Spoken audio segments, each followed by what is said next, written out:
Part 9.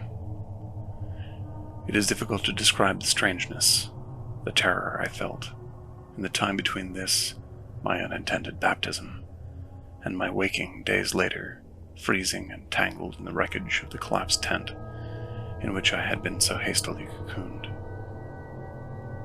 For these dreams I had, if they were dreams, were realized in such lucid, crystalline detail that reality, upon my return, took on the chiaroscuro anxiety of nightmares, and to describe either leaves me straining to capture the feelings which now course through my mind with purest immediacy.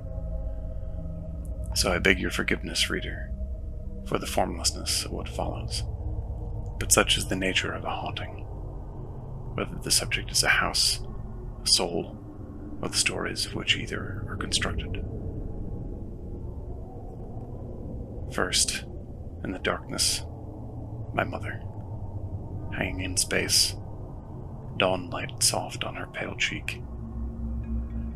I cannot see the rope, I only hear its unwinding as her body turns, and the ruffles of her dress brush my father's hand.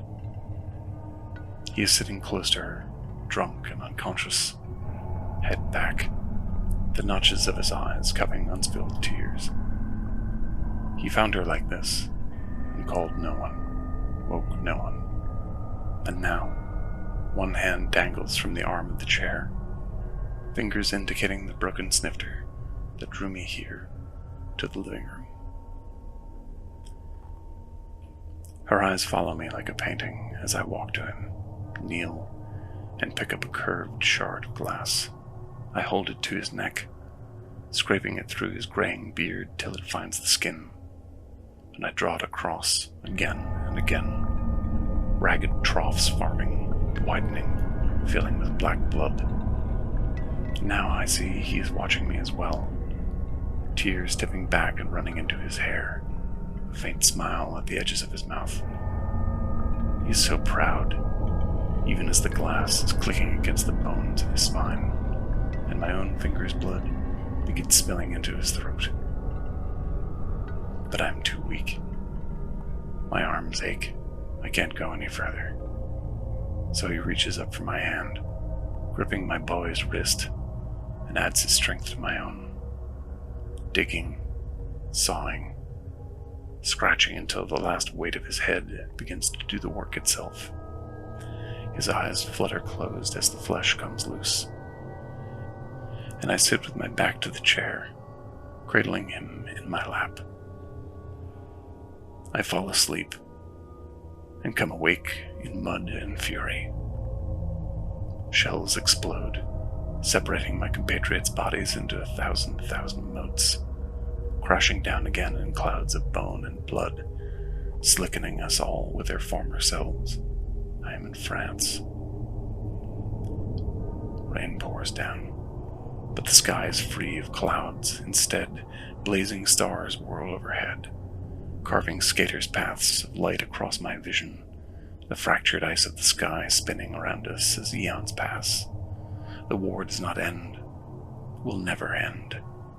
The screeching of the lieutenant's whistles for one more push over the top, the guns, the climbing, the endless mud, the death and grinding, useless struggle never to be stopped. Men against other men, heaps of children and murdered fathers and murdered sons, all of them begging and killing to be free of one another, yet running toward one another forever. I am shot and slump in the mud. My leg is shattered at the femur and bleeding, and I feel my face go white. But I clutch my father's head to my heart, crushing it to me, desperate.